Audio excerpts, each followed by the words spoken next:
Olá, pessoal, boa tarde! Sábado à tarde, estamos aqui alegres e saltitantes porque a banca foi definida. Eu estou empolgadíssima, espero que vocês também. Ponto positivo, mesmo você que está aí na sua casa e que odeia a CESP, Sebrasp, você que odeia, sabe qual que é o ponto positivo? Nós temos um banco de questões grande, né? A gente tem muitas questões aí para a gente trabalhar. Isso é um ponto muito positivo. Isso é uma ótima notícia, porque muito se disse, muito se cogitou a FGV. A FGV a gente teria um pequeno problema. A gente teria poucas questões para a gente exercitar, para a gente trabalhar. CESP não. CESP temos infinitas questões para a gente fazer, muito embora, tá? Já te adianto que eu acredito que o nível das questões de direito previdenciário vão ser um pouco maior do que os que a CESP já costuma cobrar, tá? Porque como o foco aqui de vocês é o direito previdenciário, vamos ter questões assim mais capciosas, questões que exijam do candidato um conhecimento mais profundo, tá? Então, eu acredito que seja bem puxado o direito previdenciário. E algumas questões vocês vão ver, né? A gente vai fazer algumas questões aqui, a gente vai iniciar fazendo algumas questões que vocês vão ver. Falar assim, nossa, é isso?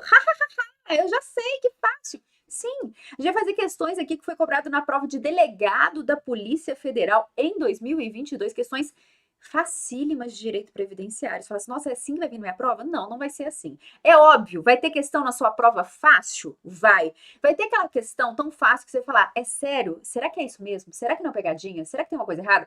Que você vai ficar com medo de marcar porque você achou fácil? Vai também, tá?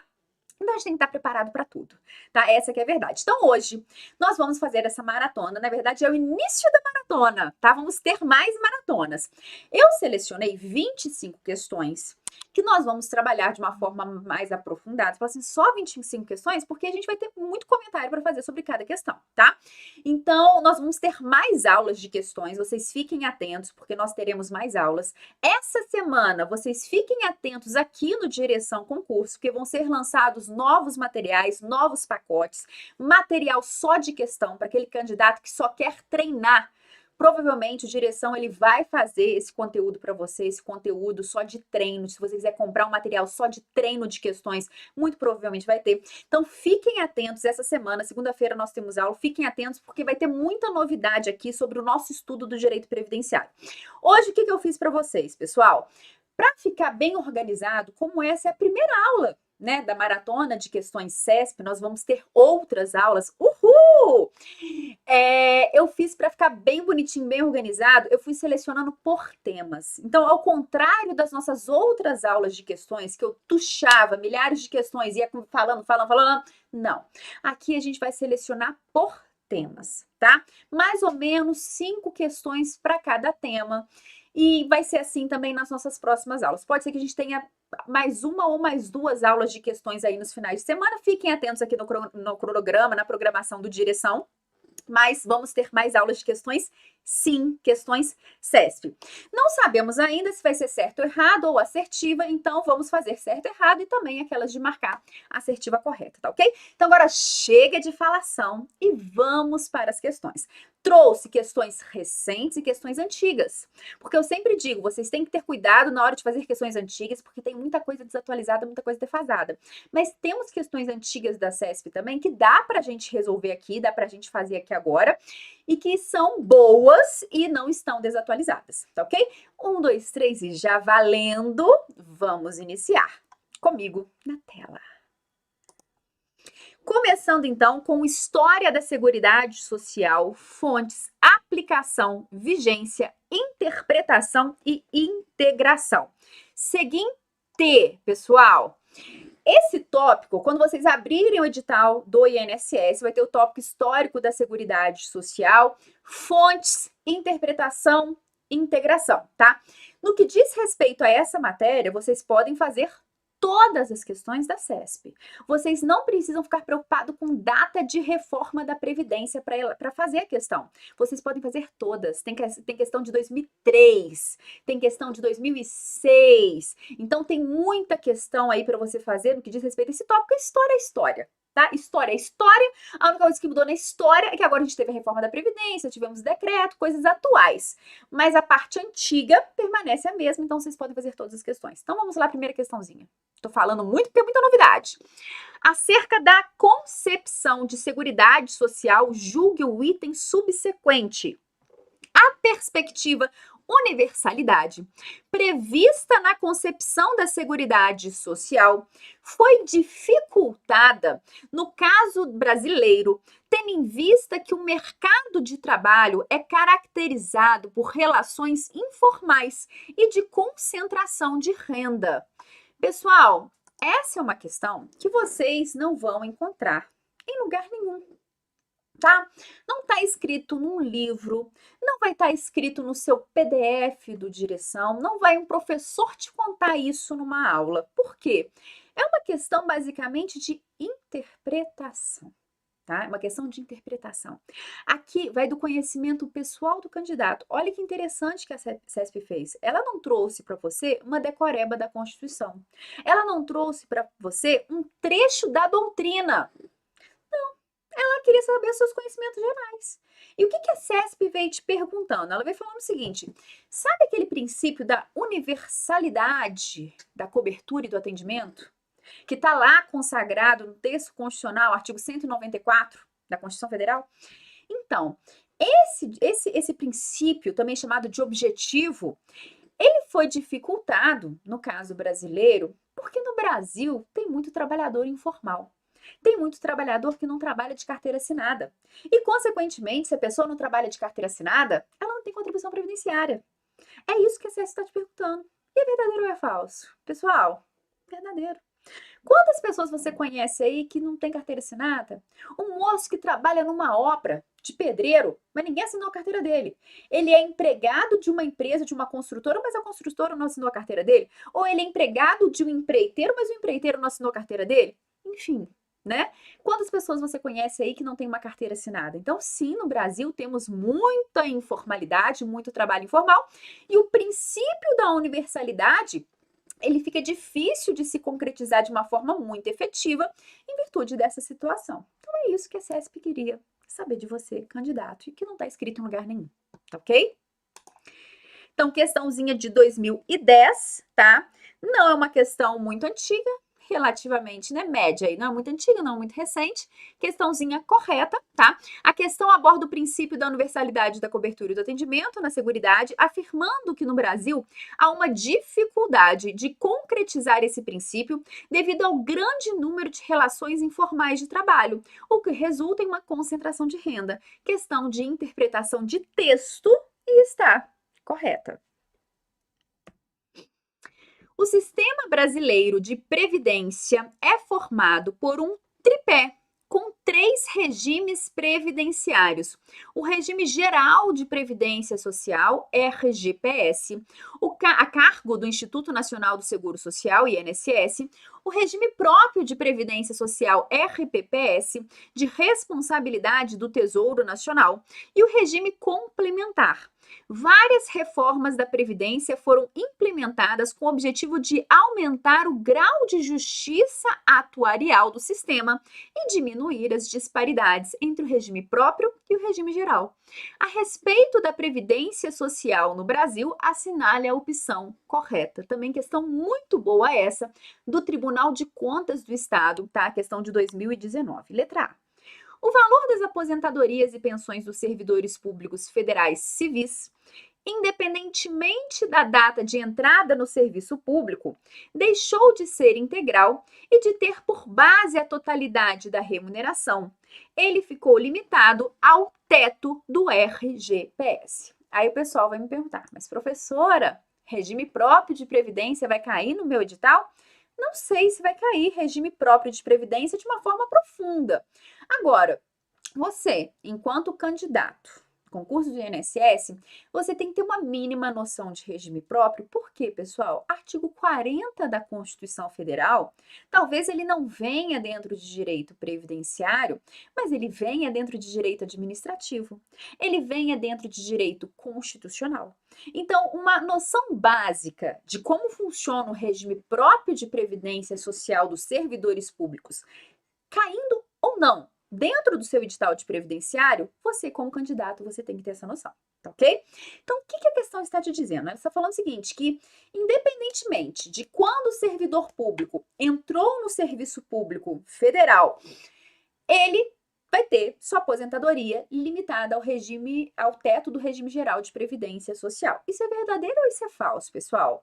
Qualquer servidor público, independentemente da data que ele ingressou no serviço público, a aposentadoria dele vai ser limitada ao teto do regime geral ou apenas aqueles servidores que ingressaram depois de uma determinada data que vão ter esse limite?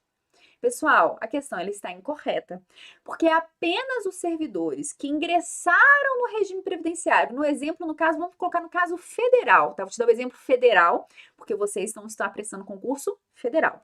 Em âmbito federal, os servidores públicos que ingressaram após 2013 no Serviço Público Federal tiveram suas aposentadorias limitadas ao teto do RGPS.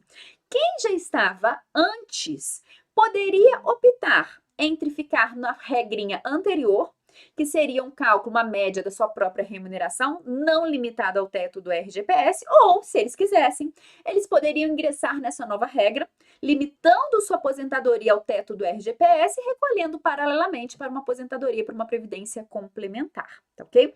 Eu gosto de dar meu exemplo de vida. Rugas, eu passei no concurso público em 2009, do Ministério do Trabalho e Emprego. Era pura, ingênua, aquela coisa toda. Enfim, então, quando surgiu essa nova regra, em 2013, eu pude optar entre ficar no regramento antigo ou ir para o regramento novo, tá ok? Então, essa questão ela está incorreta, porque os servidores mais antigos não tinham suas aposentadorias limitadas ao teto do RGPS, tá? Uma dúvida da galera, se você que está assistindo essa aula, você já é servidor público federal há muitos anos, mas está prestando o concurso do INSS. Você passou no concurso. Você vai ter agora sua aposentadoria limitada ao teto do RGPS ou você vai continuar no seu regramento antigo?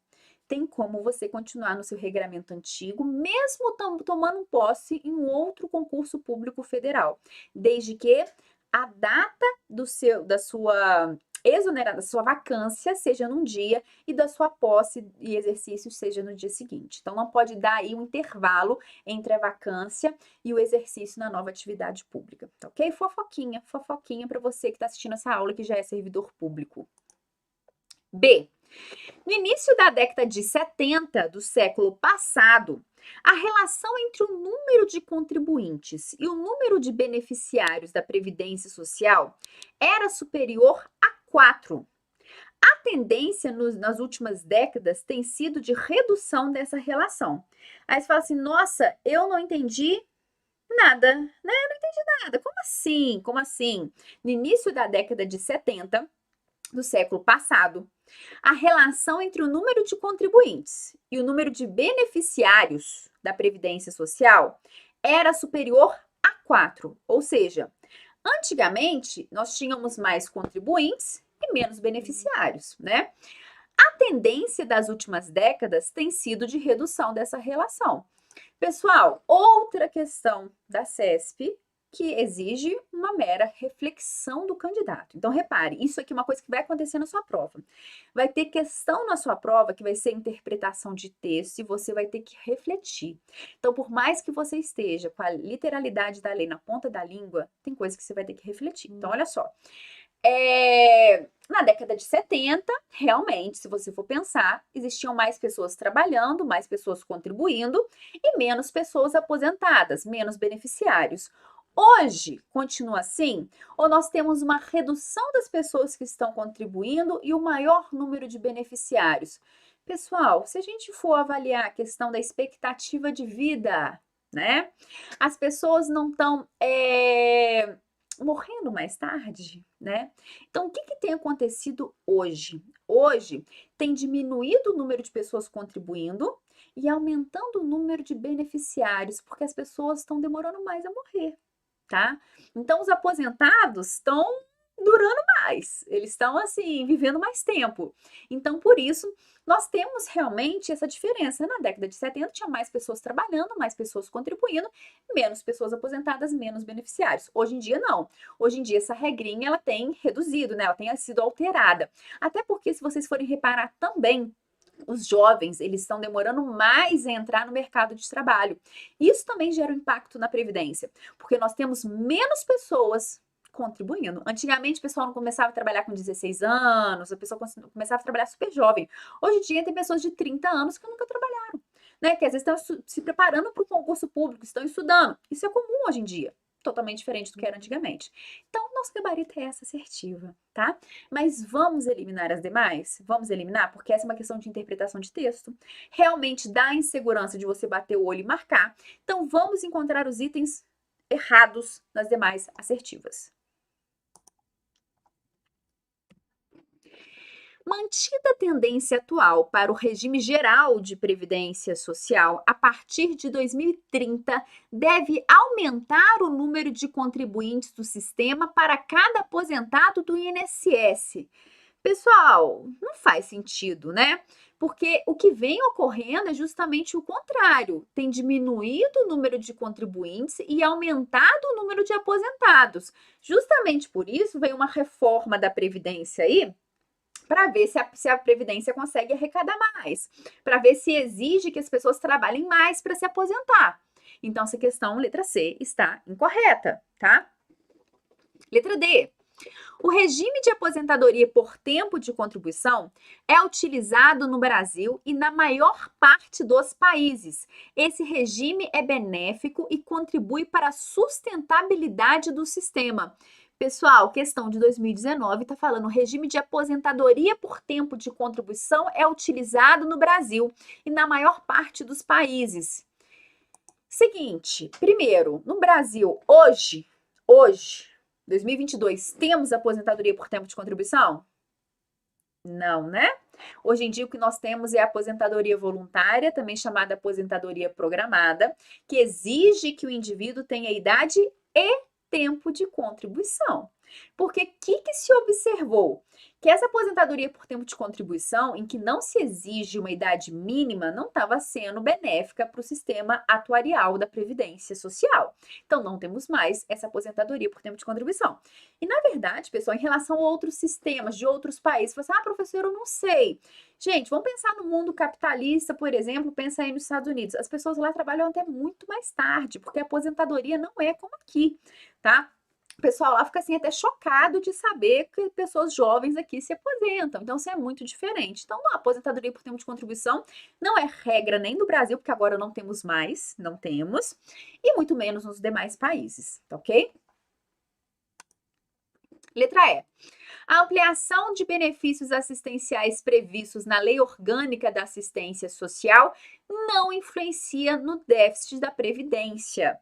Então, a ampliação de benefícios assistenciais previstos na Lei Orgânica, na LOAS, não influencia no déficit da Previdência? Pessoal, se a gente for considerar o orçamento da Seguridade Social como um todo, se existir um aumento de concessão de benefício na assistência, consequentemente vai impactar também o orçamento da Previdência, ok?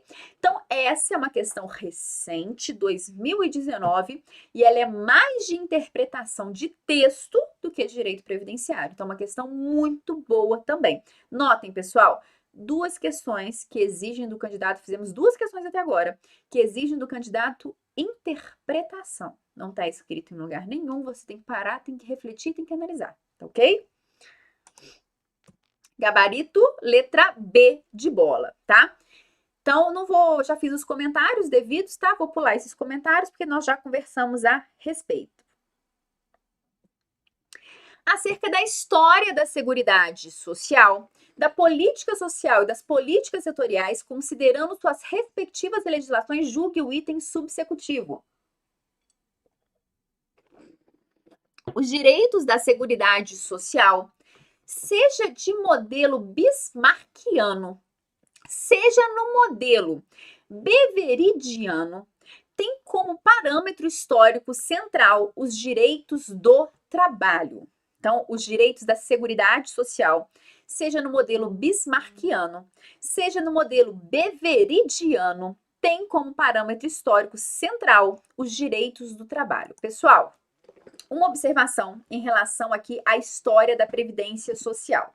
O que acontece? No seu edital, você vai ter que ficar atento. Se lá vai estar o seguinte, História da Seguridade Social, ponto final. Se vier só assim, História da Seguridade Social, ponto final, é a história da Seguridade no mundo e a história da Seguridade no Brasil. Se vier no seu edital História da Seguridade Social no Brasil, você vai focar só na história da Seguridade Social no Brasil, tá? Então, isso você vai ter que ficar atento quando o seu edital for publicado, tá? Porque para você não perder seu tempo estudando coisa que não faz sentido, né? Para que você vai estudar a lei dos pobres, né? A época, o ano das Santas Casas de Misericórdia, enfim, lei dos pobres, Constituição do México, essas coisas. Para que se você vai estudar isso se no seu edital estiver escrito só História da Seguridade Social no Brasil? Não teria necessidade, vamos economizar o HD. Mas vocês vão ter que ficar atentos para ver como vai sair, tá ok? Então, por enquanto, eu vou tratar com vocês de História da Seguridade Social no mundo e no Brasil, tá certo? Essa questãozinha, ela está correta. Primeiro, pessoal, vamos pensar. Antigamente, o direito previdenciário, ele era visto como um ramo do direito do trabalho, tá? Hoje em dia, nós sabemos que existe autonomia do direito previdenciário, porque o direito previdenciário tem regras próprias, o direito previdenciário tem um sistema próprio, ele tem leis, princípios próprios, né? Então, o direito previdenciário hoje é um ramo autônomo do direito público, tá? Mas lá nos primórdios, o direito previdenciário ele era um ramo do direito do trabalho. Então, sim, né, os direitos da Seguridade Social no Brasil tiveram como base os direitos dos trabalhadores. Porque pensa bem, o início, né, a gente pensa assim, de previdência, a pessoa tem que trabalhar, tem que recolher. Então, sim, tem essa conexão entre a Seguridade Social e o direito do trabalhador, tá? Então, essa questão, ela está correta? Sim. Então, olha só, os direitos da Seguridade Social, seja no modelo bismarckiano, seja no modelo beveridiano, tem como parâmetro histórico central os direitos do trabalho. Então, questão correta, tá certo? Os direitos da Seguridade Social, sejam aqueles baseados no modelo alemão bismarckiano, como aqueles influenciados pelo modelo beveridiano inglês, têm como parâmetro os direitos do trabalho, visto que desde sua origem, esses assumem a função de garantir benefícios derivados do exercício do trabalho para trabalhadores que perderam momentânea ou permanentemente sua capacidade laborativa. Então, modelo bismarckiano, só quem contribui tem direito. Previdência. Pelo sistema bismarckiano de previdência, trabalhadores, empregados e empregadores contribuem em poupança compulsória, de forma que apenas que contribui tem direito a benefícios. No modelo beveridiano, todos têm direito, aqui seria mais assistência e saúde. O modelo beveridiano amplia o seguro social para o maior número de riscos e alarga as fontes de financiamento da Seguridade Social para além da folha de pagamento, incluindo os impostos. A Previdência Social no Brasil adotou o sistema misto. Para benefícios previdenciários, adotou o sistema bismarckiano. Para a Seguridade Social, adotou o sistema beveridiano. Essa frase final, pessoal, é aquela que é 1, 2, 3 e já print na tela. Anotem no caderno de vocês que a Seguridade Social no país adotou esse modelo misto.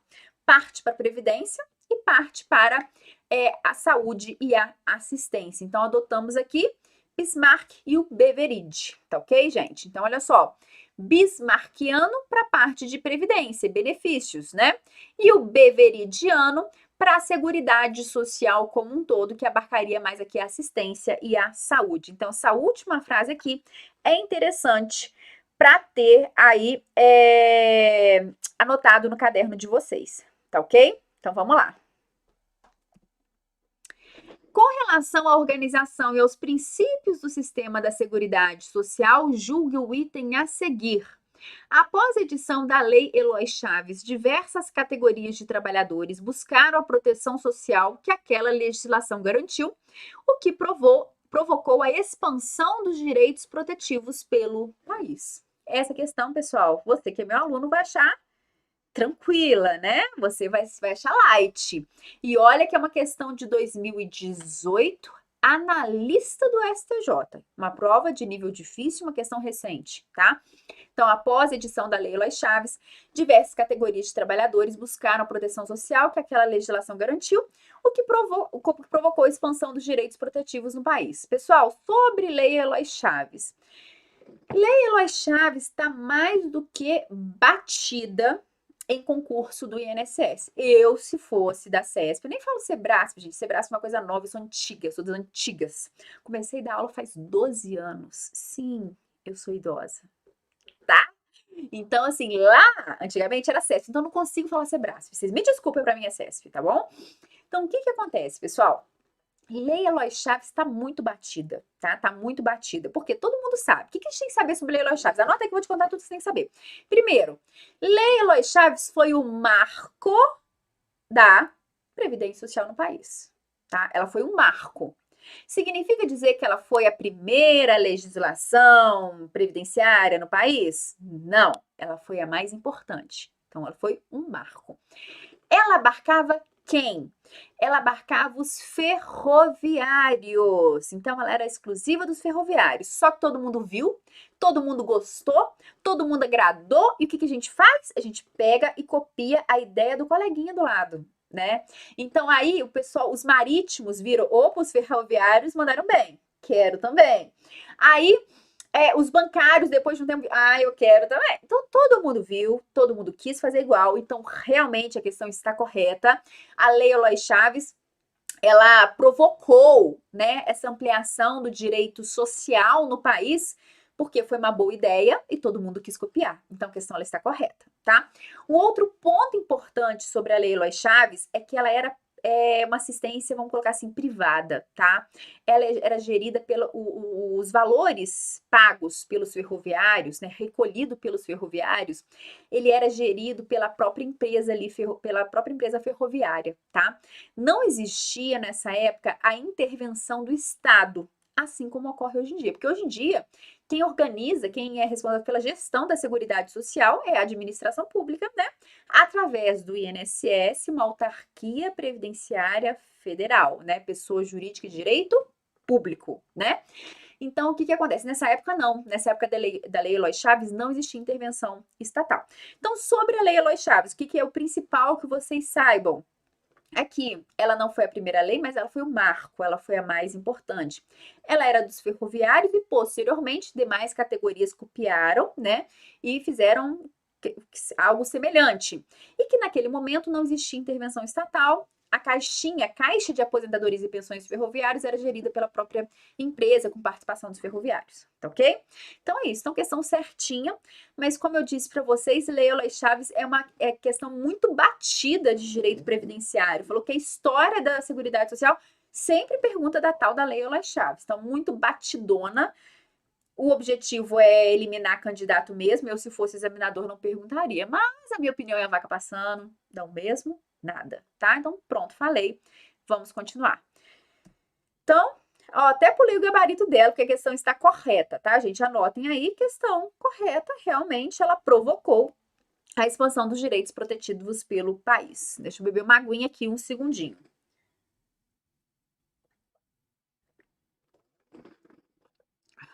Vamos lá.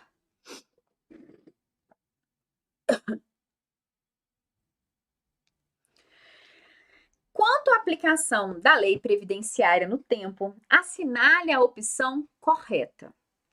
Independentemente do benefício pretendido, aplica-se o princípio tempus regit actum, a lei do tempo e que se preencham todos os requisitos para a concessão do benefício pretendido pelo segurado. Então, vamos ler novamente a primeira questãozinha.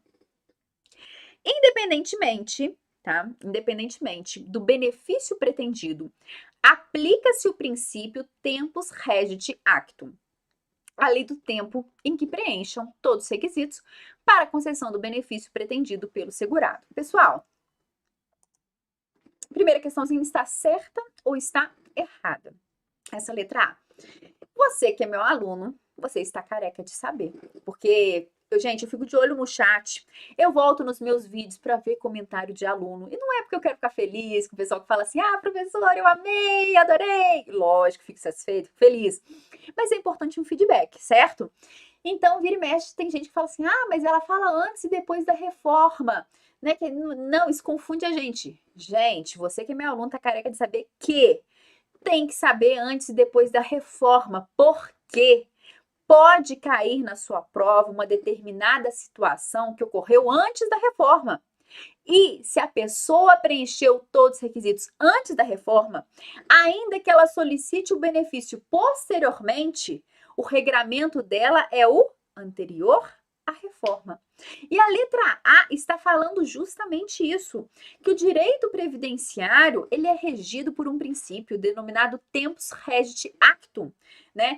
Que significa dizer que a lei que vai vigorar para cada caso específico é a do momento que o indivíduo implementou os requisitos. É no momento que o indivíduo cumpriu todos os requisitos, tá?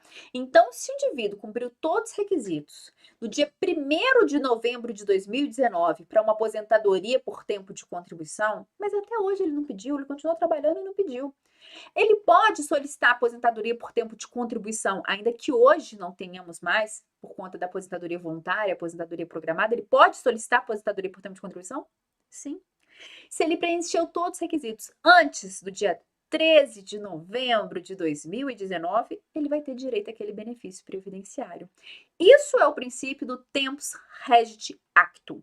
O que importa é a lei do momento em que o indivíduo cumpriu os requisitos para a concessão dos benefícios. Então, letra A de cara é o nosso gabarito, ok? B.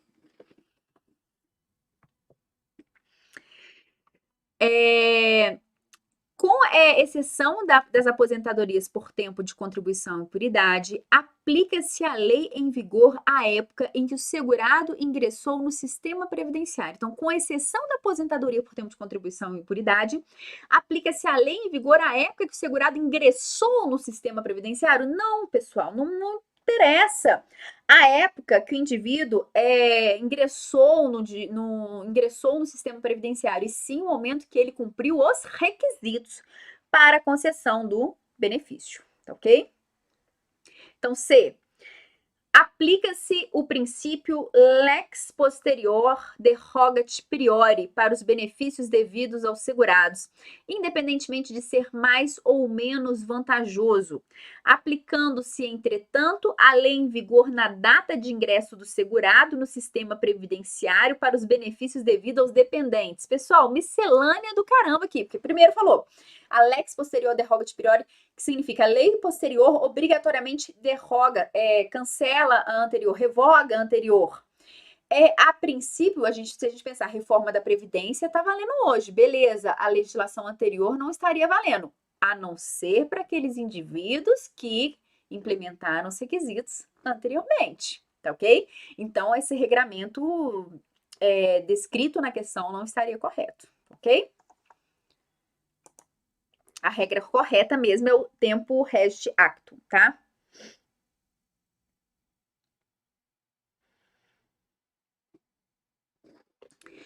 Independentemente do benefício pretendido, será adotada a interpretação que mais se aproxima do ideal de justiça, pautando em princípio valorativo e finalístico, segundo o qual se aplica a lei mais vantajosa ao segurado. Pessoal, aqui não é igual ao direito penal, que se aplica a legislação mais favorável ao réu. Não tem essa história, sabe? Que é mais favorável o segurado, coitadinho dele, coitadinho do menino.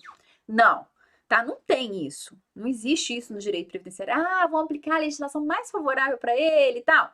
Não é assim que funciona aqui, tá? Não confundam lá com o direito penal, que se aplica a legislação mais benéfica para o réu, tá? Não confundam. Uma coisa, outra coisa. Enfim. Aplica-se o princípio lex posteriori derogati priori, com a ressalva de que, havendo alteração da lei, após o ingresso do trabalhador no sistema previdenciário, será adotada a lei mais vantajosa ao beneficiário, segundo o segurado ou dependente. Pessoal, errado. Não se aplica essa lex posteriori derogati priori. O que se aplica aqui no direito previdenciário é o tempus regit actum, tá? Então, gabarito letra A. Agora vamos então para mais um tema, manutenção da qualidade de segurados dependentes. Então, 2 temas a partir de agora. Primeiro, questão recentíssima, 2022. Maria, empregada doméstica, separada judicialmente de João, autônomo, e possui com ele 2 filhos, Joana, menor, e Vitor, com 24 anos, inválido. Maria não recebe qualquer auxílio financeiro de João. Acerca da situação hipotética, assinale a opção correta. Pessoal, já anota aí que na sua prova vai vir, no mínimo, uma questão de dependente, tá? No mínimo. Eu chutaria 2 ou 3 questões de dependentes. É um tema que sempre é muito cobrado em direito previdenciário. Dependentes dos segurados, tá? Então, essa parte tem que saber muito bem sabida. Letra A. Maria é considerada dependente de João para fins previdenciários. Gente, a Maria, ela é separada judicialmente do João e ela não recebe nada do João. Ela não depende financeiramente do João. Logo, Maria não é nada do João. Ela não é dependente do João, tá? Então, nada, não é dependente, já era. Maria não é considerada dependente, letra A está errada. B. A dependência financeira de Vitor a João deve ser comprovada por início de prova material. Deixa eu ver, o Vitor é o filho, né? Com 24 anos e inválido. Pessoal, o que a gente tem que saber? Que os dependentes, em relação aos dependentes de primeira classe, não é necessário comprovar nada. Existe uma presunção de dependência, tá? Então, o filho, presume-se que o filho inválido é dependente do segurado. Então, não precisa comprovar dependência econômica, não precisa comprovar nada, existe uma presunção de dependência. Atenção, então, regra geral. Em relação aos dependentes de primeira classe, cônjuge, companheiro, filhos menores de 21 anos ou inválidos, não é necessário comprovar dependência econômica. Quem que a gente teria aqui que comprovar dependência econômica? O enteado tem que comprovar dependência econômica, o menor tutelado tem que comprovar dependência econômica e o ex-cônjuge tem que comprovar dependência econômica. Então, enteado, menor tutelado e ex-cônjuge são, sim, dependentes de primeira classe, desde que comprove dependência econômica. Então, falar aqui, que o Vitor, ele deve comprovar a dependência por início de prova material, não precisa comprovar por início de prova material, porque presume-se que ele seja dependente, né? Então, C. A filiação de Maria ocorrerá com pagamento da primeira contribuição à Previdência Social. A Maria é empregada doméstica, né, pessoal? Aqui vocês têm que se lembrar, essa questão também tá lindíssima, maravilhosíssima, porque vocês têm que se lembrar a diferença entre filiação e inscrição. Vocês lembram-se disso?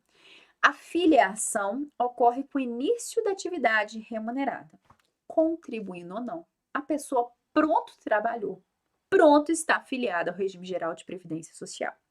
Já a inscrição, de fato, vai ocorrer com as contribuições previdenciárias, tá? Lembrando que para a grande maioria dos segurados, né, sabe aquela história, aquele seu tio chato que chegava no Natal, no Réveillon, naquela reunião de família, te perguntava quando você era pequeno, quem vem primeiro, o ovo ou a galinha? Não tem essa piada? Quem vem primeiro, o ovo ou a galinha? Então, aqui quem vem primeiro, a filiação ou a inscrição? Para os segurados obrigatórios, a filiação ocorre antes da inscrição, ou seja, a pessoa não trabalha para depois recolher, então primeiro ela está afiliada para depois ela está inscrita, né? Então, para os segurados obrigatórios é assim, exceção para o segurado facultativo. Segurado facultativo não exerce atividade remunerada, logo, ele se inscreve e se filia ao mesmo tempo, com o mesmo ato, tá certo? Então, olha só. A filiação de Maria ocorrerá com pagamento da primeira contribuição à Previdência Social. Errado, tá? A inscrição dela que vai ocorrer com a primeira contribuição. A filiação, pessoal, ocorre com o início da atividade remunerada, tá ok? A filiação, ela é automática. Trabalhou automaticamente, a pessoa está afiliada. D. Para ser dependente de João ou de Maria, Joana, deixa eu ver, a Joana é menor, né? Deve ser inscrita na Previdência Social no momento do requerimento do benefício a que tiver direito. Sim, né? Sim. Vamos ler a letra E só para a gente confirmar a letra D. Letra E. A filiação de Vitor à Previdência Social deveria ser feita por João ou Maria na data da constatação da invalidez? Não, pessoal. Gabarito letra D, tá? Então, para ser dependente de João ou de Maria, Joana deve ser inscrita na Previdência Social no momento do requerimento do benefício a que tiver direito. Gabarito letra D. Olha só. O INSS, o Regime Geral de Previdência Social, só descobre quem é segurado no momento da... Deixa eu pegar meu carregador, gente, calma aí. No momento em que o indivíduo, que o dependente, vai receber algum benefício previdenciário. Ninguém chega lá no INSS avisando: olha só, minha esposa é minha dependente, tá? Deixa ela inscrita aí direitinho como dependente. Ou então, olha, eu tenho um filho de tantos anos, ele é dependente, fica inscrito aí. Não. O INSS só descobre quem é dependente no momento que o dependente for requerer o benefício previdenciário. Tá, ok? Então, por isso, correto, letra D. Agora, vamos analisar a letra E, que a letra E tem um comentário importante para fazer com vocês. A filiação de Vitor à Previdência Social deveria ser feita por João ou Maria na data da constatação da invalidez? Não, porque a filiação de dependente ocorre no momento do requerimento do benefício, tá ok? Por isso que a letra E está errada. Mas, fofoca bomba, tá? Fofoca bomba. É o seguinte, pessoal, uma questão interessante aqui que eu tenho para conversar com vocês. Com a reforma da Previdência, nós tivemos uma situação aqui interessante. Ai, calma aqui que eu desapareci, gente. Um segundo. Pronto, voltei. Com a reforma da Previdência, nós tivemos uma situação interessante. É possível que o segurado que tenha dependentes, é possível que o segurado que tenha dependentes, Ixi. Peraí, gente. Nossa, deu chute aqui no meu computador, calma. É possível que segurados que tenham dependentes inválidos, deficientes, que esses segurados registrem os seus dependentes no INSS antes mesmo de solicitar qualquer benefício previdenciário. Isso é uma inovação interessante da reforma da Previdência, porque, pessoal, olha só que interessante. Todo pai, toda mãe que tem um filho deficiente, que tem um filho inválido, que se preocupa, se eu morrer, como é que vai ficar a situação? Então, antes do óbito, essa pessoa pode ir lá e falar: olha, eu queria que meu filho passasse por uma perícia médica, por uma junta aqui de médicos, para constatar essa incapacidade, essa invalidez, para que ele seja considerado meu dependente. Então, isso agora, após a reforma, é possível. É uma obrigação do segurado fazer isso? Não. Mas é uma possibilidade? Sim. Tá ok? Foi mal aí, tá, gente? Tentei recarregar meu celular aqui, não deu. Então, vamos para a próxima questão. Letra D. Gabarito. João, profissional autônomo regularmente filiado ao Regime Geral de Previdência Social, RGPS, está em gozo de auxílio-doença desde junho de 2021. Então, João, profissional autônomo, está em gozo de auxílio-doença desde junho de 2021. Maria, empregada doméstica, está desempregada desde abril de 2020. Pedro é professor empregado, mas está licenciado sem remuneração desde maio de 2020. Júlia é empregada e está em gozo de auxílio-acidente desde fevereiro de 2020. Sérgio é tenente da Força Aérea Brasileira há 6 meses e todos verteram 100 contribuições para o Regime Geral de Previdência Social. Então tá, então vamos lá. Sérgio mantém a qualidade segurada até 6 meses após o seu ingresso na FAB. Vamos ver quem é Sérgio? Sérgio é tenente da Força Aérea Brasileira há mais de 6 meses. E aqui tá falando que ele mantém a qualidade segurada até 6 meses após o seu ingresso. Gente, no caso de militares, a manutenção da qualidade de segurado vai se dar em até 3 meses após o licenciamento, tá? Então, manutenção da qualidade de segurado, que é aquele período em que a Previdência Social vai estender o seu manto protetor sobre o indivíduo, ainda que ele não esteja exercendo atividade remunerada, ainda que ele não esteja contribuindo, ele vai ter direito aos benefícios previdenciários desde que cumprida a carência.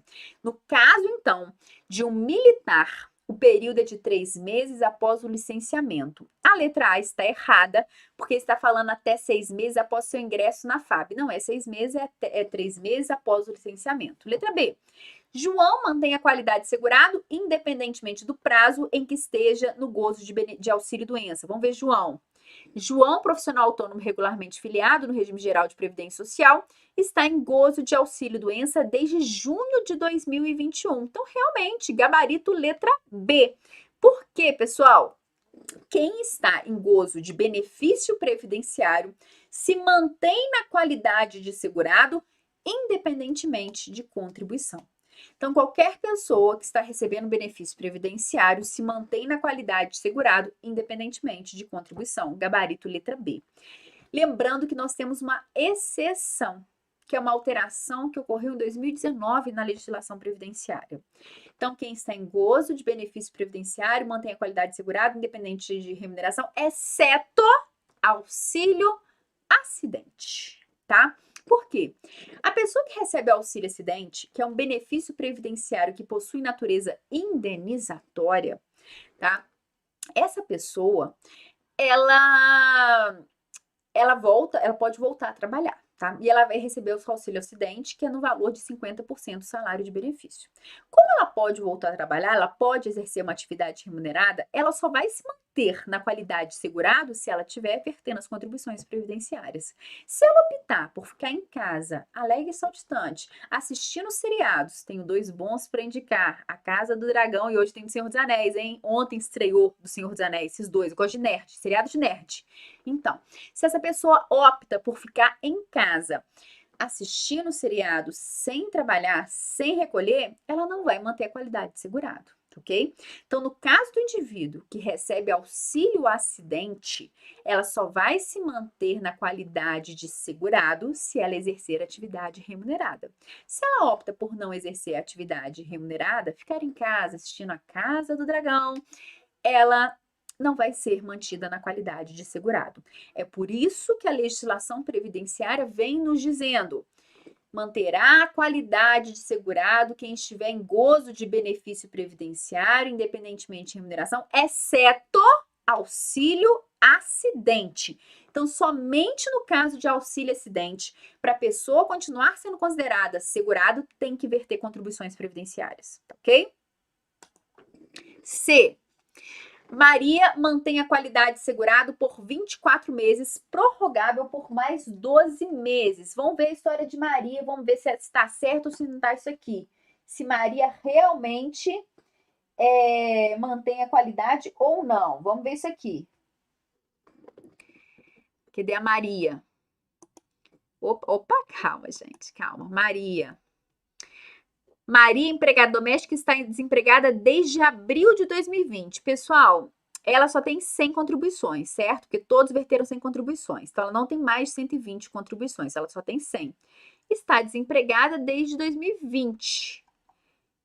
Aí a questão está falando que Maria mantém a qualidade de segurado por 24 meses, prorrogável por mais 12? Não. Por quê? Vamos lembrar disso aqui? Regra geral, para quem é segurado obrigatório, quando para de contribuir, ele tem um período de graça de 12 meses. Por 12 meses o indivíduo vai estar amparado. Caso esse indivíduo comprove o desemprego, mais 12 meses. 24 meses ele fica amparado, mantida a qualidade de segurado, seria o período de graça desse indivíduo. Se esse indivíduo tiver mais de 120 contribuições mensais, o período de graça pode chegar a 36 meses, tá? Então, mais uma vez, regra geral, parou de recolher, parou de contribuir. Período de graça, fui mandado embora do meu emprego. Período de graça, 12 meses. Durante 12 meses é mantida a qualidade de segurado. Se esse indivíduo comprovar que está desempregado, esse período de graça aumenta por mais 12 meses. Total, 24 meses. Se esse indivíduo tiver vertido mais de 120 contribuições para a Previdência Social, mais 12 meses. 36 meses de período de graça. No caso, Maria não vai ter 24 meses prorrogado por mais 12, ela vai ter no máximo 24. Por quê, pessoal? Ela só verteu 100 contribuições para o sistema. Para ter esse acréscimo de mais 12 meses, ela teria que ter vertido 120 contribuições para o regime geral de previdência social. Pedro mantém a qualidade segurada por 12 meses, prorrogável pelo mesmo período. Deixa eu ver Pedro aqui. Pedro é professor empregado, mas está licenciado sem remuneração desde maio de 2020. Gente, se Pedro está licenciado sem remuneração desde maio, ele é facultativo. Período de graça do facultativo é de quanto? 6 meses, tá ok? E por fim, Júlia mantém qualidade segurada enquanto estiver em gozo de auxílio acidente. Júlia é empregada e está em gozo de auxílio acidente desde fevereiro. Como eu já falei, já dissertei aqui com vocês, no caso de auxílio acidente, tem que verter as contribuições para o sistema. Então, gabarito letra B. Pessoal, aqui não é intervalo, tá? Me aguenta 1 segundo, eu só vou pegar água. Minha água acabou, minha garganta tá seca. Aguenta 1 segundo, não é intervalo, eu volto já já.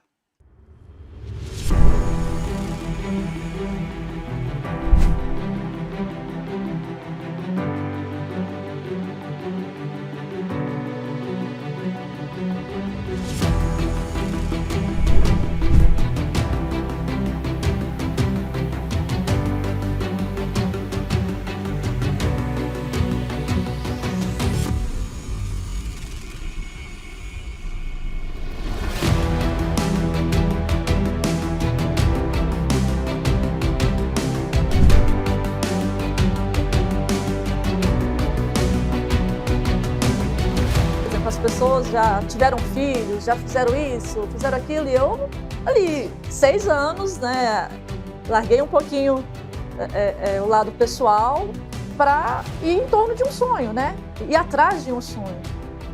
E se você perguntasse, hoje, a sensação que eu sinto nesse dia, 11 de junho de 2021, você faria tudo de novo, Jaqueline? Há 6 anos, você tomaria a mesma decisão? Eu vou te falar, eu tomaria. Voltei. Questão 8. No item subsequente, é apresentada uma situação hipotética acerca de direito previdenciário, seguida de uma assertiva a ser julgada. Antônio já trabalhou para diversas empresas jurídicas e, apesar de ter ficado alguns períodos sem contribuir para a Previdência Social, nunca perdeu sua qualidade de segurado. Então, sempre, né, manteve a qualidade de segurado, beleza. Atualmente, após ter pago 140 contribuições mensais para o custeio da Previdência Social, Antônio foi despedido do seu último emprego sem justa causa. Nessa situação, com base na legislação previdenciária vigente, Antônio manterá sua qualidade segurado pelo prazo de 24 meses a partir do seu despedimento, independentemente do pagamento de contribuição para a Previdência Social. Então, pessoal, a questão está querendo saber qual é o período de graça de Antônio. Se ele exercia uma atividade remunerada, parou de trabalhar, foi demitido ou parou de recolher, 12 meses.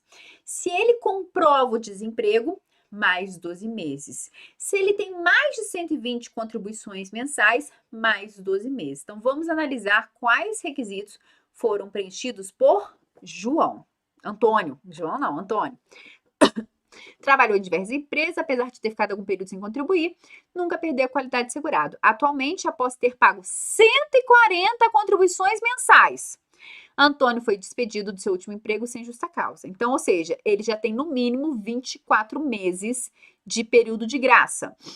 Nessa situação, com base na legislação previdenciária vigente, Antônio manterá sua qualidade de segurado pelo prazo de 24 meses, a partir do seu despedimento, independentemente do pagamento de contribuição para a Previdência Social. A galera, nesse momento, está em dúvida. João vai ter um período de 24 meses de manutenção da qualidade de segurado ou 36? Porque ele tem os 12 meses, regra geral, ele tem mais 12 meses porque ele tem mais de 120 contribuições, mas ele está desempregado? Você tá ligado se ele está desempregado ou não? Você acha que ele tá, mas você tem certeza que ele tá? Você tem certeza que não? Pessoal, dica de sucesso quando você for fazer a questão da CESP. A CESP tem que jogar na sua cara as informações. Em algum momento foi jogado na sua cara que João está desempregado comprovadamente? Não. Em nenhum momento nada foi dito sobre isso. Então, não tá falando, ele está desempregado comprovadamente. Não. Então, posso falar que ele tem 36 meses de período de graça? Não. As únicas informações que eu tenho é que ele tem mais de 140 contribuições mensais. Então, eu só posso dizer que ele tem direito a 24 meses de período de graça. Entendido isso? Eu não posso estender aí para o 36, porque em momento algum a questão falou que ele está desempregado comprovadamente. Tá certo? Então, questão B, falei B, a questão está correta, tá ok? Uma situação do terceiro setor realizou, tá? Uma instituição do terceiro setor realizou em determinada comunidade carente de um município de médio porte serviços essenciais gratuitos na área de cidadania, saúde e educação. A seguir são apresentadas informações de alguns contribuintes da Previdência Social que participaram da ação em busca de orientações previdenciárias. Josefá, 51 anos de idade, presta serviço em caráter não eventual em propriedade rural e recebe por mês R$ 1.200. Reside com seu esposo Henrique, a Josefa é a mulher, né? Reside com seu esposo Henrique, eu não sei o que é. Reside com seu esposo Henrique, de 54 anos de idade e trabalhador informal na construção civil, com seu genitor José, de 80 anos de idade e com 2 filhos do casal. Miguel, de 19 anos de idade, estudante, e Manuel, de 23 anos de idade, que está desempregado. Kleber, 48 anos de idade, casado, tem 3 filhos e é empregado de uma sociedade anônima na qual ocupa cargo de diretor. Maura, 45 anos de idade, solteira, desenvolve atividade remunerada como síndica de prédio onde reside. Amélia, 39 anos de idade, casada, sem filhos, presta serviço de natureza contínua em atividades sem fins lucrativos à família de Kleber. Samuel, 55 anos de idade, solteiro, sem filhos, ministro de congregação religiosa. Considerando essas situações hipotéticas, julgue o item que se segue com base nas leis 8.212 e 8.213. Nesse momento já cansou porque a questão é muito grande. Para fins previdenciários, no que tange a dependência econômica da família de Josefa, eu não sei se é Josefa ou Josafá, não sei. A dependência de seu genitor é presumida, ao passo que a do seu cônjuge deve ser comprovada. Pessoal, é uma questão muito fácil, mas que foi feita para te cansar. Que quando chega na assertiva, você tá assim, ai, o Kleber, o Josefá, o pai, a mãe, não sei mais o que tá acontecendo, já boiei. Aí você abre uma bala, você chupa um chiclete, aquela coisa toda para dar aquela energia. Tá, o que a questão tá falando? Que em relação ao genitor existe uma dependência presumida e em relação ao cônjuge a dependência tem que ser comprovada. Pessoal, tá totalmente errado. Por quê? Como eu disse a vocês, em relação aos dependentes de primeira classe, existe uma dependência presumida. Não é necessário comprovar a dependência econômica do cônjuge.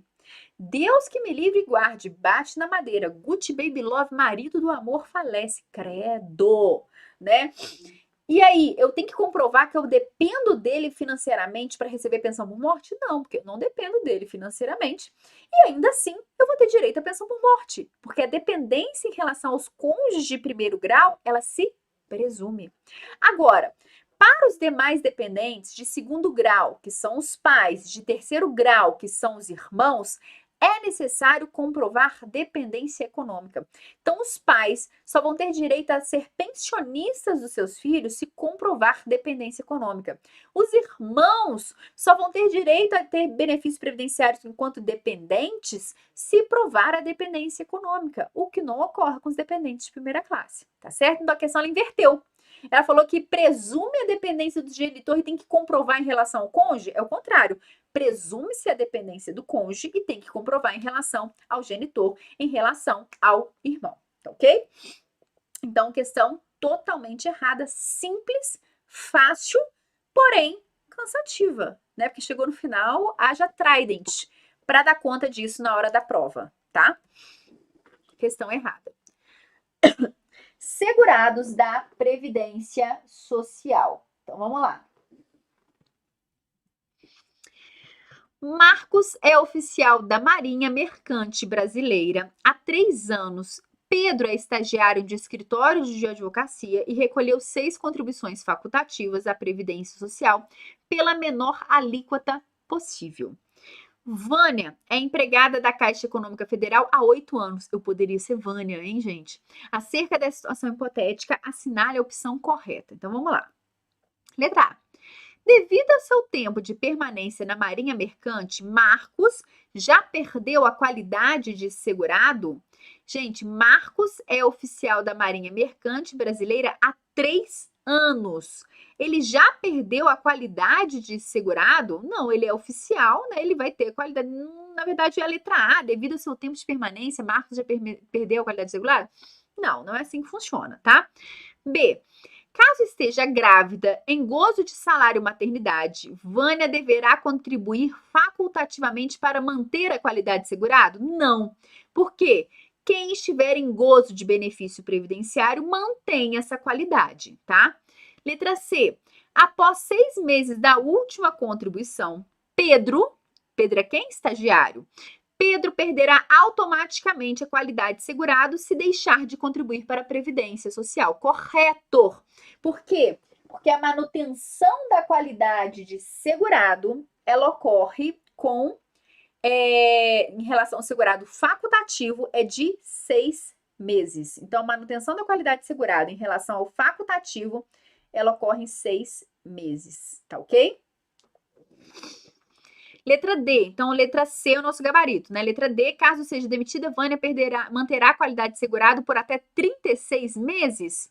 Ela só tem 8 anos de contribuição, ou seja, ela tem menos de 120 contribuições. Então, no máximo, ela teria 24 meses de manutenção da qualidade de segurado se comprovasse o desemprego. Letra E, caso fique doente e necessite parar de trabalhar por mais de 15 dias, Pedro poderá solicitar o auxílio doença à Previdência Social. Gente, o Pedro, ele é estagiário e recolheu 6 contribuições. Não, tá? Porque a carência mínima do auxílio doença são 12 contribuições mensais, exceto no caso de acidente de qualquer natureza, moléstia profissional, moléstia de trabalho ou doença grave. Então, o gabarito foi letra C. Acerca dos segurados do regime geral de previdência social, julgue o item a seguir. É considerada segurada especial a pessoa física que exerce atividade em exposição a agentes químicos, físicos ou biológicos prejudiciais à saúde. Para tudo e vem comigo, questão de 2021, analista jurídico da Procuradoria Geral do Distrito Federal. Gente, para tudo. Até hoje, a galera confunde segurado especial com quem tem direito à aposentadoria especial. Uma coisa é uma coisa, outra coisa é outra coisa, uma coisa não tem nada a ver com a outra.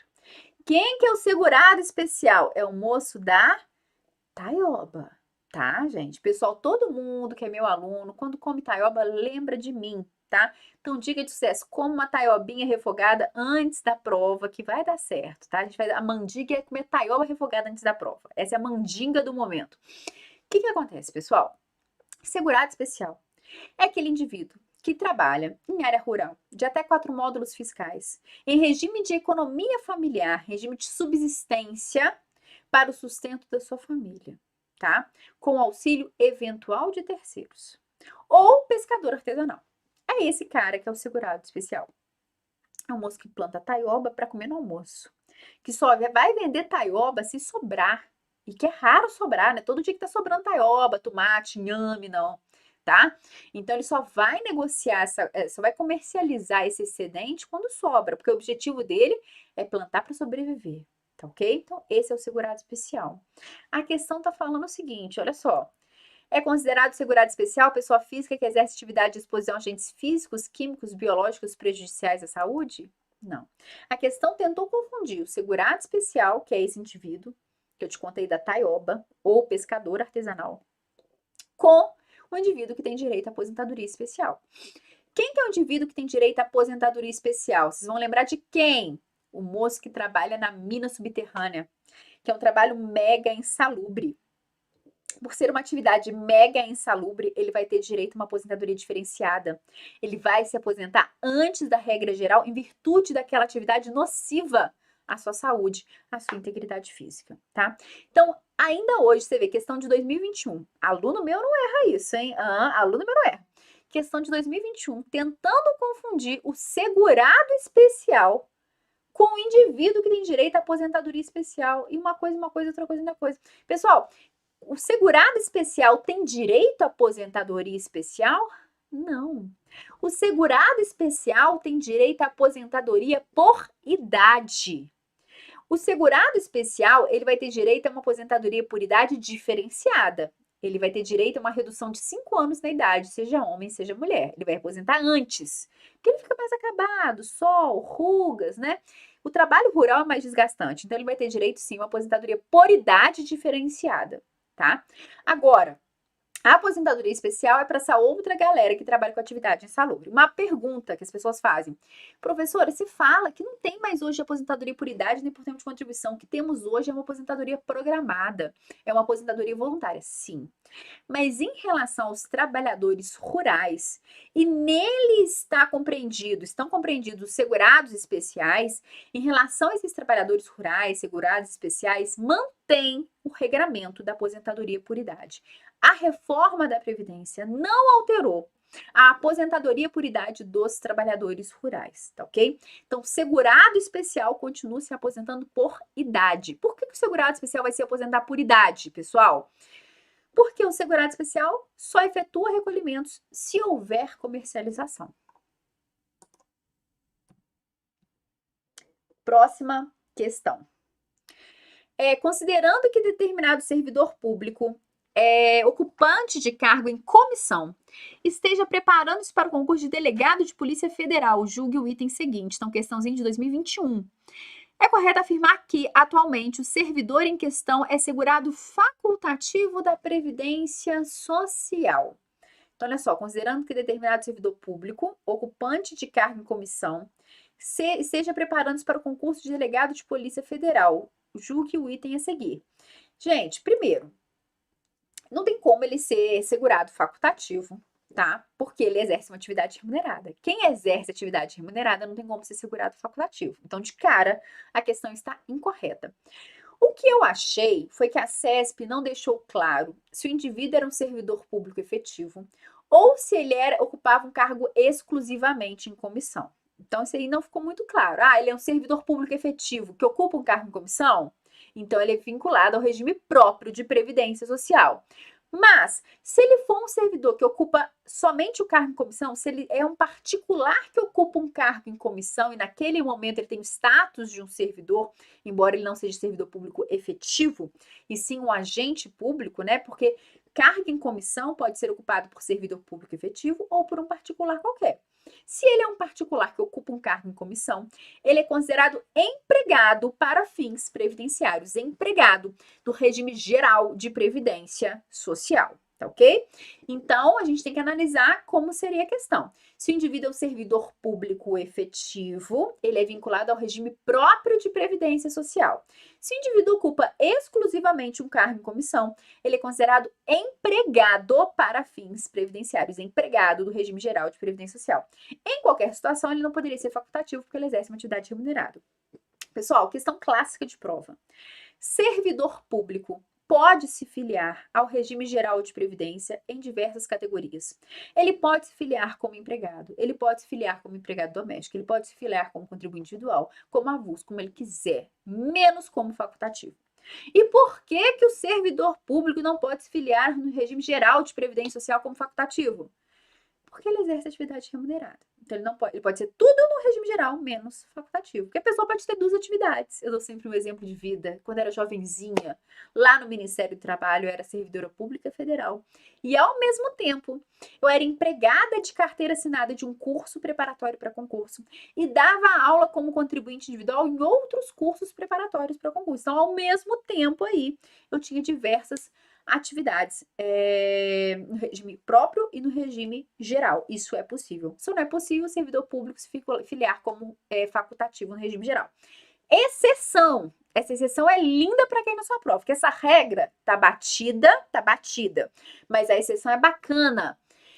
Quando que um servidor público, então, existe alguma possibilidade que um servidor público vai poder se filiar como facultativo? Sim.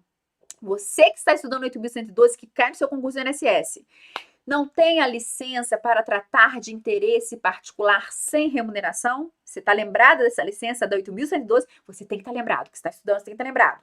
Então, é uma licença, né, que fica a critério da administração, é um ato discricionário, a administração pode liberar ou não, se ela quiser ou não, né, que o servidor público pode pedir para tratar de assuntos particulares, é uma licença não remunerada. Nesse período de licença não remunerada, se o servidor público não continuar recolhendo para o regime próprio, por quê? Ele pode se afastar de licença não remunerada e continuar recolhendo para o regime próprio, ele pode fazer isso se ele quiser. Mas se ele não quis, ele está afastado de licença não remunerada e não está recolhendo para o regime próprio. Nessa situação de licença sem remuneração e sem recolher para o regime próprio, ele poderia se vincular como segurado facultativo, tá? Então, essa exceção é bacana, é legal para cair na sua prova, tá? A regra tá batida, pode cair a batida também? Pode. Mas o legal é cair a exceção, só para você acertar e mais ninguém. Então, questão errada. Vamos lá.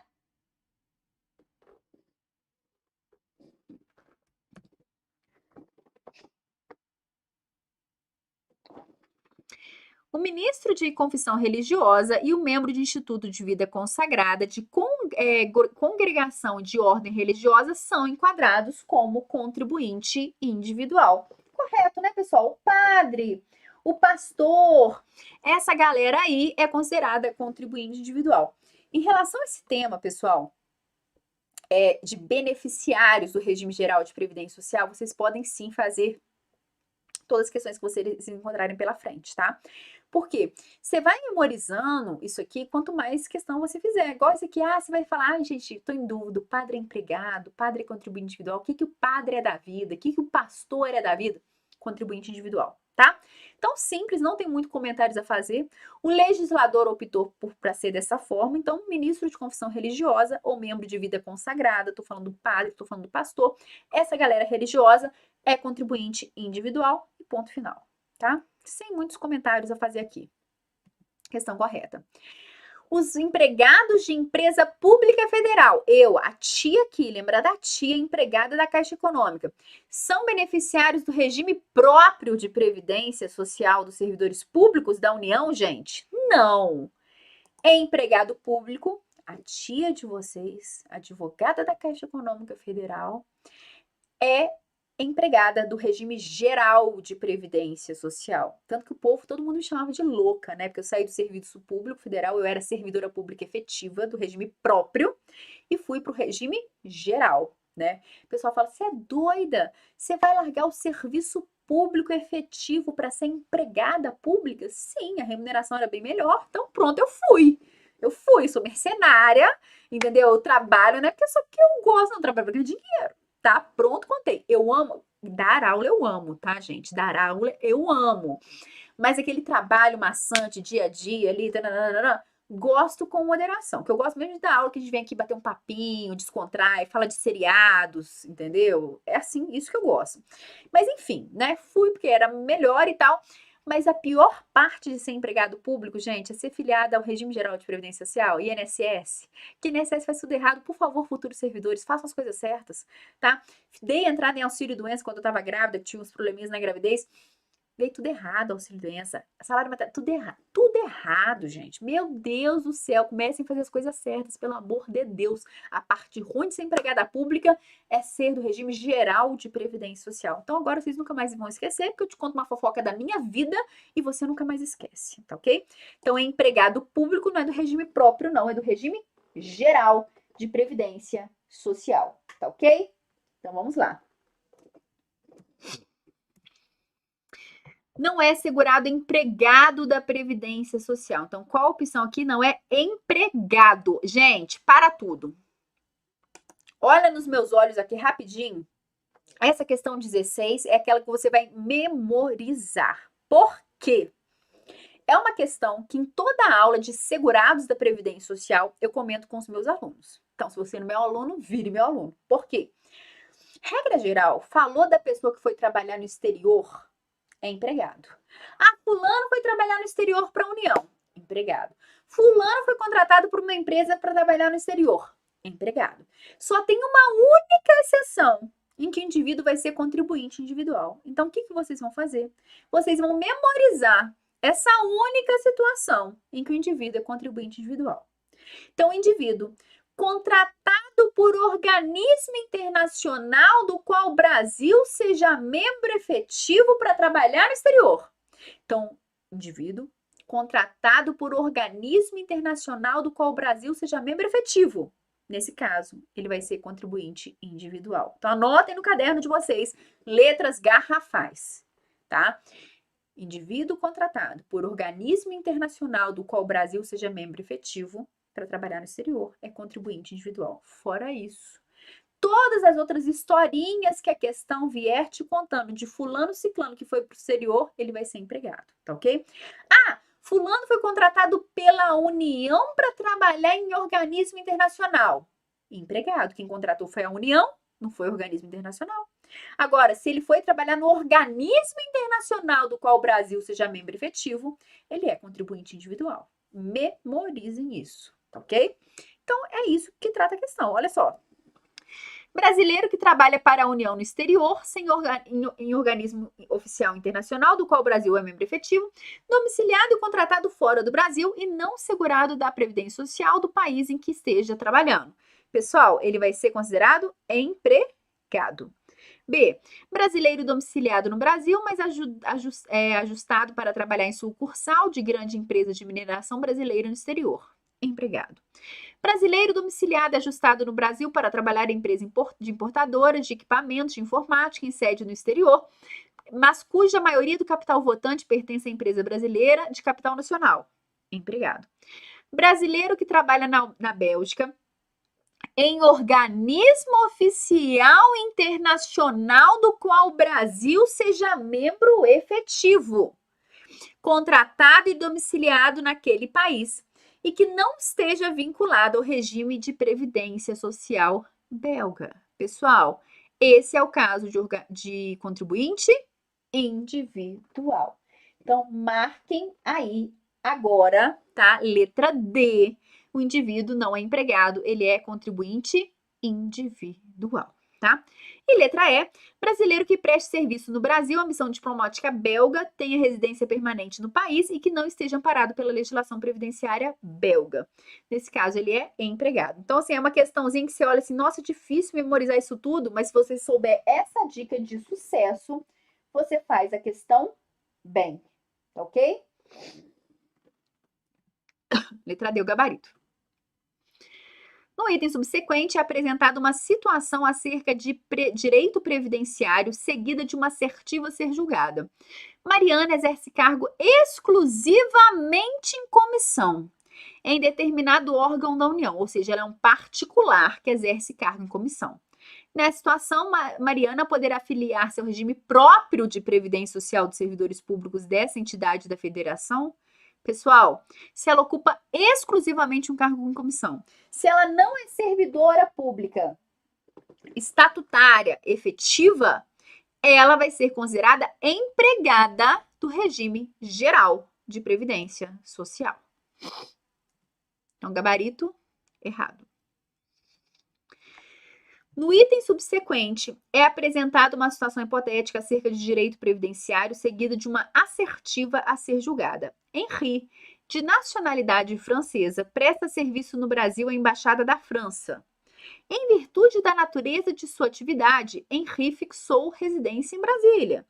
Nessa situação, Henri é segurado obrigatório da Previdência Social. Pessoal, a princípio, quem trabalha em embaixada vai ser considerado empregado para fins do regime geral de previdência social. Então, a questão está correta. Eu só acho, então, realmente, ele é segurado obrigatório? Sim. Eu só acho que ela poderia ter sido mais completa, mas a gente não tem como esperar que as coisas sejam da forma como a gente quer, assim na prova e na vida, né? Por que ela poderia ter sido mais completa? Ela podia ter deixado claro que o Henri não estava recolhendo contribuição previdenciária para o país de origem, tá? Porque a legislação é clara. O indivíduo que trabalha em missão diplomática, em repartição consular, ele vai ser considerado empregado para fins previdenciários, exceto se ele estiver recolhendo para a previdência do país de origem, tá? Então, a questão não falou se ele estava recolhendo ou não para a previdência do país de origem, então a gente vai levar em consideração como correto. Mas poderia ser uma questão mais completa, mais bonitinha, mais certinha? Poderia, ficaria melhor aí para o candidato, tá? Mas questão correta. É o artigo 9º, inciso 1º do Decreto 3.048. Tendo em vista que a Previdência Social brasileira, organizada sob a forma de regime geral de previdência social de caráter contributivo e de filiação obrigatória, observados critérios que preservam o equilíbrio financeiro e atuarial, conforme a Constituição Federal de 1988, julgue o seguinte item relativo às normas gerais de contribuição da Previdência Social. Os trabalhadores sob o RGPS devem, obrigatoriamente, recolher a contribuição previdenciária que incide sobre sua remuneração mensal. Essa obrigação é extensível aos aposentados e pensionistas desse regime? Pessoal, aposentado e pensionista do regime geral de previdência social recolhe contribuição previdenciária? Não. Não incide contribuição previdenciária sobre o valor de aposentadorias e pensões do regime geral de previdência social. É claro que, se o aposentado retorna ao mercado de trabalho, continua exercendo atividade remunerada, continua trabalhando, sobre o valor da remuneração, incide contribuição previdenciária. Sobre o valor da aposentadoria, não, tá ok? Tanto que um dos princípios que regem aqui o direito previdenciário é a tríplice forma de custeio. Quem financia o regime geral de previdência social? Trabalhadores, empregadores e governo. Não entra aqui aposentados e pensionistas. Mas lembrando que no regime próprio de previdência social, lá no regime próprio dos servidores públicos, lá sim pode incidir contribuições previdenciárias sobre aposentadorias e pensões. Aqui no regime geral, não.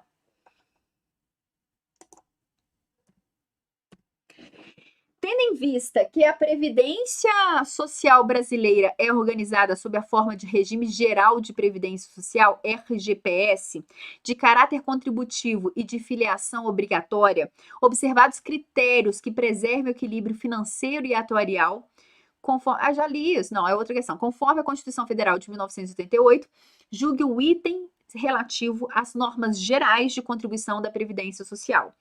O segurado especial, além da contribuição, da obrigação de contribuir com a alíquota de 2,1 sobre a receita bruta da comercialização da produção rural, deve contribuir obrigatoriamente na forma de segurado contribuinte individual.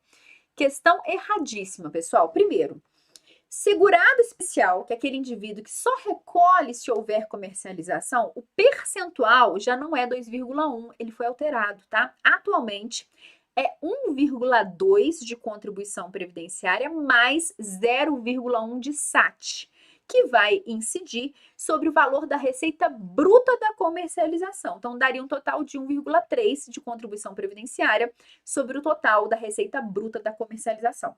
Outro erro da questão. A gente não pode falar que o segurado especial é obrigado a recolher como contribuinte individual. O que pode acontecer?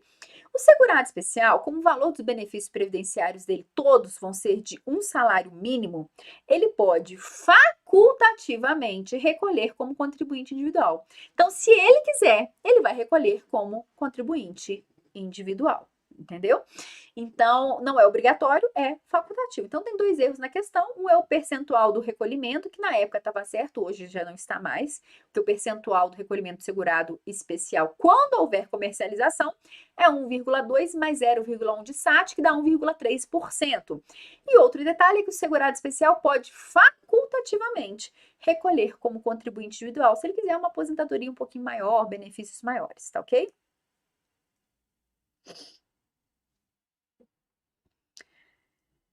Então, questão errada. Carência e salário de benefício. Considerando a legislação aplicável e a jurisprudência dos tribunais superiores acerca do regime geral de previdência social, julgue o item que se segue. Os benefícios de aposentadoria por invalidez e auxílio-doença independem de carência quando originários de causa acidentária por qualquer natureza. Questão corretíssima. De fato, auxílio-doença e aposentadoria por invalidez regra a carência de 12 contribuições mensais. Exceção, acidente de qualquer natureza, moléstia profissional, moléstia do trabalho e doenças consideradas doenças graves não exigem carência, ok? Então, nessas 3 situações, não há carência para auxílio-doença e aposentadoria por invalidez. O auxílio-doença hoje é denominado, após a reforma da Previdência, em benefício por incapacidade temporária. A aposentadoria por invalidez é denominada hoje em aposentadoria por incapacidade permanente. Atenção! A nomenclatura, ela alterou, mas a CESP, em algumas questões, mesmo após a reforma da Previdência, ela mantém a nomenclatura antiga. Então, para a gente, tanto faz se ela vai chamar o auxílio-doença de auxílio-doença ou de benefício por incapacidade temporária. Se ela vai chamar aposentadoria por invalidez de aposentadoria por invalidez ou aposentadoria por incapacidade permanente, tá? Porque mesmo após a reforma, ela mantém o vocabulário antigo, não é técnico, mas dá para fazer questão normalmente, tá ok? Então, questão simples, fácil, 2018. Vai ter questão fácil na sua prova? Vai. Você vai ficar com medo de marcar de tão fácil? Sim, tá? Mas seja firme e foco que vai com fé que você sabe, tá? Você sabe o que você está fazendo. Na relação jurídico-tributária, a figura do sujeito passivo disciplinada pelo artigo 121 do Código Tributário Nacional. Como espécie de sujeição passiva, temos os contribuintes, que são aqueles que mantêm uma relação pessoal e direta com a ocorrência do fato gerador. E também os responsáveis tributários, que, sem se revestir a condição de contribuintes, têm na lei obrigação imposta. Acerca dos tributos incidentes na folha de pagamentos, julgue o próximo item. Considera-se salário de benefício para fins de lei de custeio da Previdência Social para o empregado e trabalhador avulso a remuneração auferida em uma ou mais empresas, assim entendida a totalidade dos rendimentos pagos, devidos ou creditados a qualquer título durante um mês, destinados a retribuir o trabalho. Pessoal, galera, confunde muito o conceito de salário de benefício com o conceito de salário de contribuição. O que é salário de contribuição? É a base de cálculo para a incidência das contribuições previdenciárias. É o que da remuneração daquele indivíduo vai ser levado em consideração para a incidência de contribuições previdenciárias. É isso, o salário de contribuição. E o salário de benefício, o que seria? O salário de benefício, atualmente, após a reforma da Previdência, é a média aritmética de todas as contribuições e é a base de cálculo da grande maioria dos benefícios previdenciários. Então, salário de benefício é a base de cálculo para a maioria dos benefícios previdenciários. Antes da reforma, era a média aritmética dos 80% maiores contribuições. Após a reforma, média aritmética de 100% das contribuições. Então, não confundam o conceito de salário de benefício com o conceito de salário de contribuição. Salário de benefício, hoje, 100% da média das contribuições, e esse salário de benefício é a base de cálculo para a grande maioria dos benefícios previdenciários. Já o salário de contribuição é o que vai ser considerado a título de contribuição para incidência das contribuições previdenciárias. O que vai se levar em consideração para incidir as contribuições previdenciárias? Essa questão que a gente acabou de fazer está errada. Por quê? Ela confundiu o conceito de salário de benefício com salário de contribuição. Ela vem falando, o salário de benefício do avulso é a remuneração paga, devida, acreditada? Não, esse seria o conceito do salário de contribuição, ok? Porque salário de benefício, para todas as categorias de segurado, é o mesmo, 100% da média de todas as contribuições. Questãozinha errada. Acerca do período de carência, julgue o item abaixo. A perda da qualidade de segurado não prejudica o direito à aposentadoria se todos os requisitos para sua concessão já tiverem sido preenchidos e tiverem de acordo com a legislação em vigor à época em que esses requisitos foram preenchidos. Então, a perda da qualidade de segurado não prejudica o direito à aposentadoria se todos os requisitos para sua concessão já tiverem sido preenchidos e tiverem de acordo com a legislação em vigor à época em que esses requisitos foram atendidos. Essa é uma questão muito legal, que eu gosto muito de dar um exemplo na sala de aula, tá? Meu sonho, até parece que sou preguiçosa, eu trabalho igual uma condenada, tá? Quero pessoa 1000 empregos, né?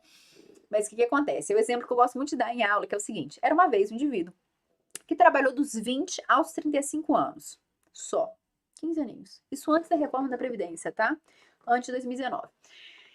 Trabalhou só 15 anos, beleza, tá? E o resto da vida dele, ele ficou em casa assistindo seriados, tá? Ontem, hoje é dia 3 de setembro, né? Hoje tem várias amigas que fazem aniversário hoje, né?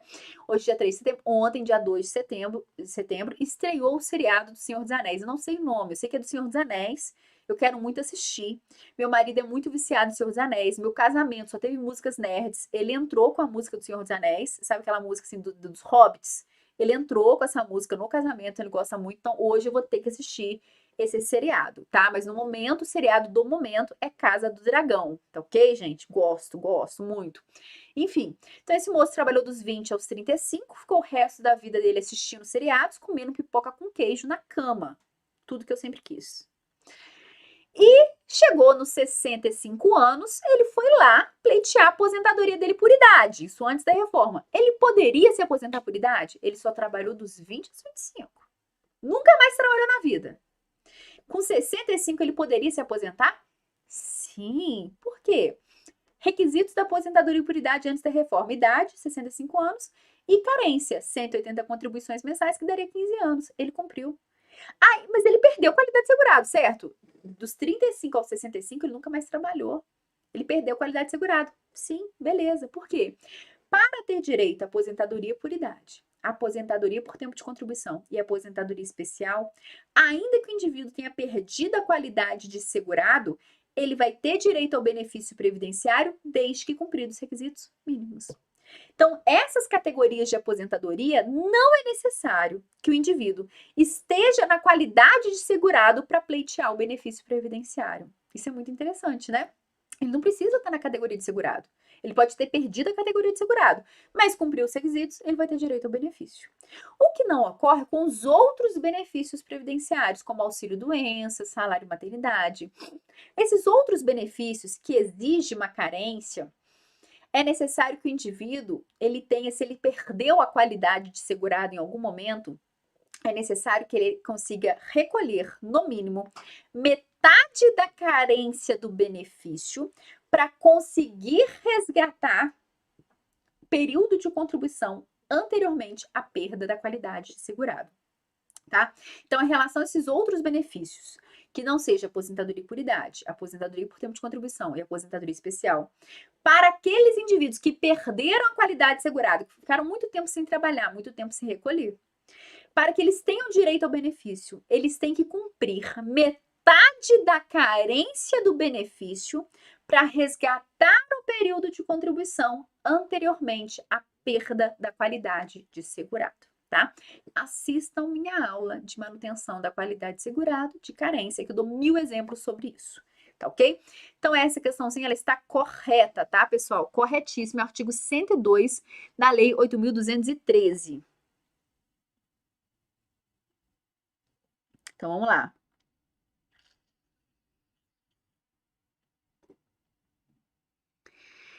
Acerca do período de carência, julgue o item abaixo. Considere a seguinte situação hipotética. Lucas foi empregado pelo período de 15 anos, após o qual ingressou no serviço público, no qual exerceu atividade durante 10 anos. Então, ele tem 15 anos de atividade privada e 10 anos de serviço público, tá?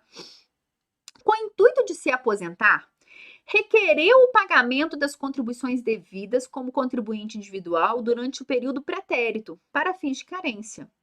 Nessa situação, mesmo não sendo contribuinte obrigatório no referido período, Lucas poderá contar com o tempo de contribuição desde que faça agora o referido pagamento das atividades em atraso com juros e correção monetária. Pessoal, é o seguinte, tá?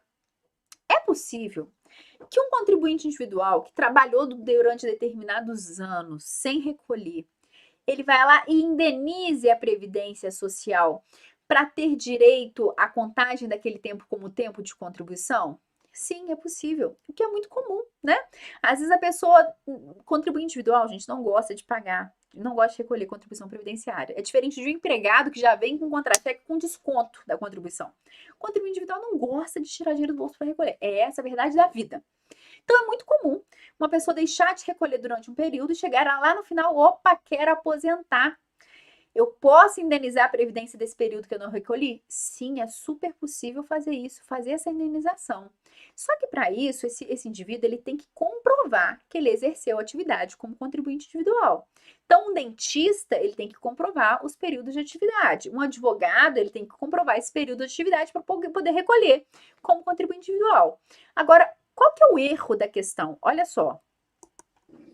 Nessa situação, mesmo não sendo contribuinte obrigatório no referido período, Lucas poderá contar com esse tempo de contribuição desde que o faça agora o referido pagamento das prestações em atraso com juros e correção monetária. Gente, o facultativo, o indivíduo que não é contribuinte individual, pode indenizar a previdência do tempo para trás?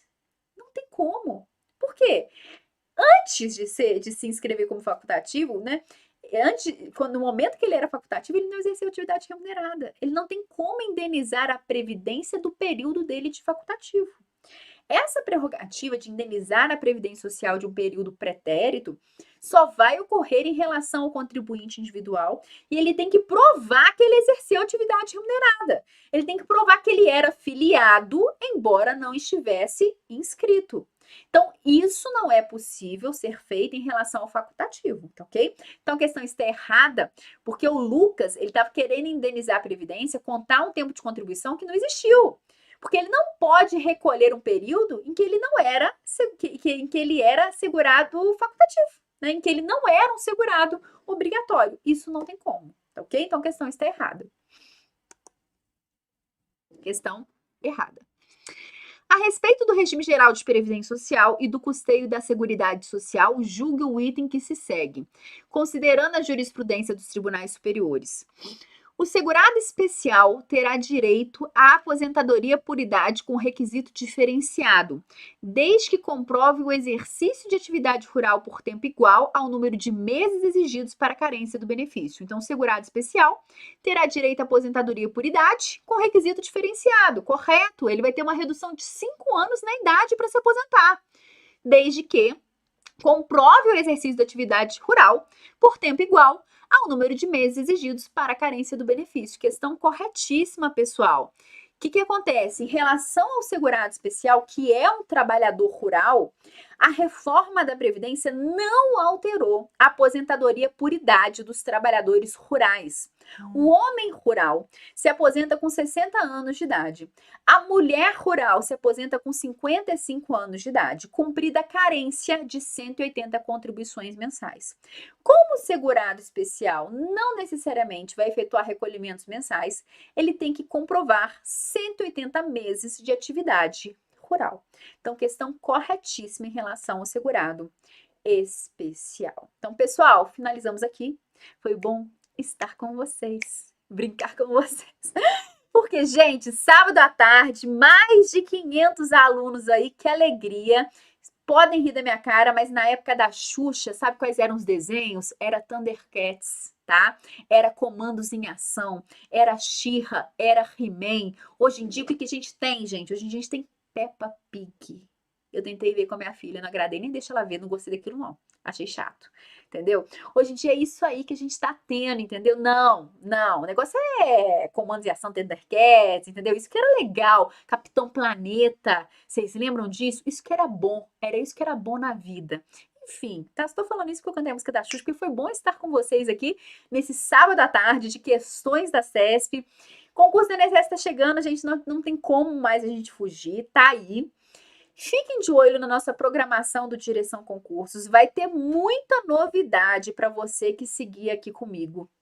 Segunda-feira, já te aviso, segunda-feira, 19 horas, temos uma aula bombástica, tá? que vai ser de recursos administrativos no INSS. Temas gerais e recursos administrativos, que é uma das matérias que foi mais cobrada no último concurso, que a galera simplesmente dá aquela ignorada, porque aquela decorebinha de lei, então o povo ignora com força, mas é uma questão super importante, super cobrada, e é isso que nós vamos tratar segunda-feira. Fiquem de olho na nossa programação. Vamos ter mais aulas de questões, vamos ter pacote exclusivo só de questão, para você que quiser fazer todas as questões de prova da CESP comigo, vamos ter aí para frente um pacote. Bem provavelmente vamos iniciar outro projeto, vamos ter mais projetos aí.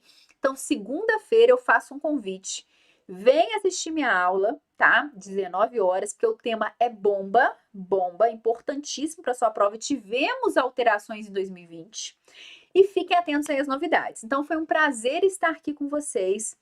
Espero ter contribuído no aprendizado de vocês no direito previdenciário, espero ter trazido aí coisas novas, né? Porque quanto mais a gente estuda, algumas questões ficam batidas, né? Porque a gente vai chegando no nível de estudo, no nível de conhecimento de direito previdenciário, que algumas questões realmente elas ficam batidas, né? Eu sempre tento trazer novidades, eu sempre tento assim acrescentar, crescer no conhecimento de vocês. Então, espero ter contribuído aí e que minha missão tenha sido cumprida, tá? Um grande abraço, um bom final de semana. Continuem firmes, que agora já o edital tá vindo aí pra gente. Abração e até a próxima!